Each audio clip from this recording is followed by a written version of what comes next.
नमस्कार प्रिय मिसेस रीता में आपका स्वागत है। आज मैं आपको बताऊंगा माघ महाशय का पहला अध्याय। एक समय श्री सूत जी ने अपने गुरु श्री व्यास जी से कहा कि गुरुदेव कृपा करके आप मुझसे माघ मास के महाशय के कहिए, क्योंकि मैं आपका शिष्य हूँ। व्यास जी कहने लगे, रघुवंश राज दिलीप एक समय यज्ञ के स्नान के पश्चात पैरों में जूते और सुंदर वस्त्र पहनकर शिकार के सामग्री से युक्त कवच और शोभायमान आभूषण पहने हुए अपने सिपाहियों से घिरे हुए जंगल में शिकार खेलने के लिए अपनी नगरी से बाहर निकले।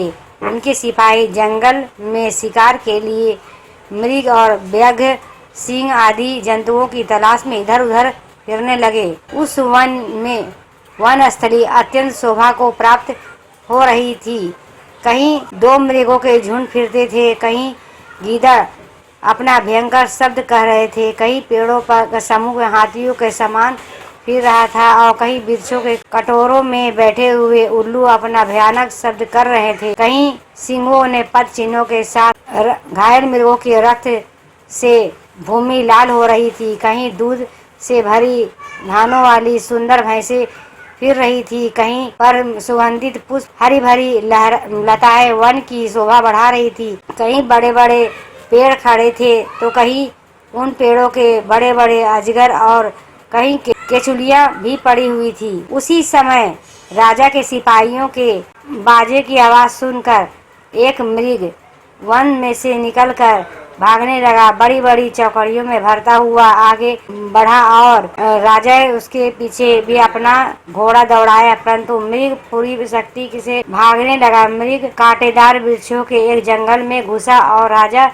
ने भी उसके पीछे वन में प्रवेश किया, परंतु दूर जाकर मृग राजा की दृष्टि से ओझल होकर निकल गया। राजा ने निर्जन वन में अपने सैनिकों सहित प्यासे मारे अति दुखी हो गया है। दोपहर के समय अधिक मार्ग चलने से सैनिक थक गए थे और घोड़े रुक गए। कुछ देर के बाद राजा ने एक बड़ा ही सुंदर सरोवर देखा, जिसके किनारे वन घने वृक्ष और इसका जल सज्जनों के हृदय के समान स्वच्छ और पवित्र था। सरोवर का जल लहरों से बड़ा ही सुंदर लगता था। जल में अनेक प्रकार के जल जंतु, मछलियां आदि स्वच्छता इधर उधर फिर रही थी। दुष्टों के समान निर्दयी चित्त वाले मगरमच्छ भी थे। किसी जगह लोभी के समान सिंघाल भी पड़ी हुई थी। जैसे विपत्ति में पड़े हुए लोगों को दुखों को हरने वाले दानी पुरुष के समान यह सरोवर अपने जल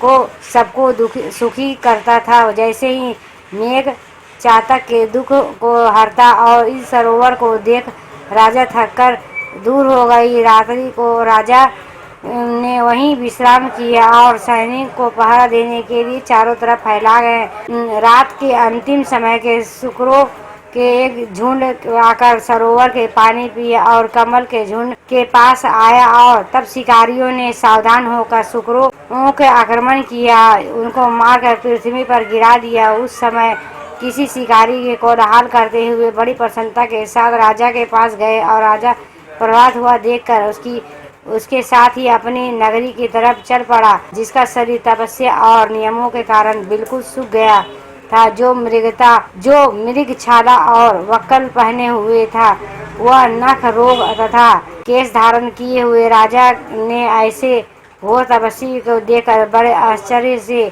उसको प्रणाम किया और हाथ जोड़कर खड़ा हो गया। तपस्वी ने राजा से कहा, हे राजन, इस पुण्य शुभ माघ में इस सरोवर को छोड़कर तुम यहाँ से क्यों जाने की इच्छा करते हो?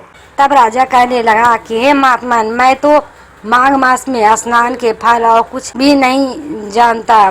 कृपा करके आप विस्तार पूर्वक मुझको बताइए। दोस्तों, ये वीडियो आपको कैसे लगी? दूसरे अध्याय में इसकी पूरी कहानी बताएंगे। लाइक करें, सब्सक्राइब करें, बेल वाला आइकन को ऑन में प्रेस, ताकि इसी तरह के लेटेस्ट वीडियो रोजाना मिल सके।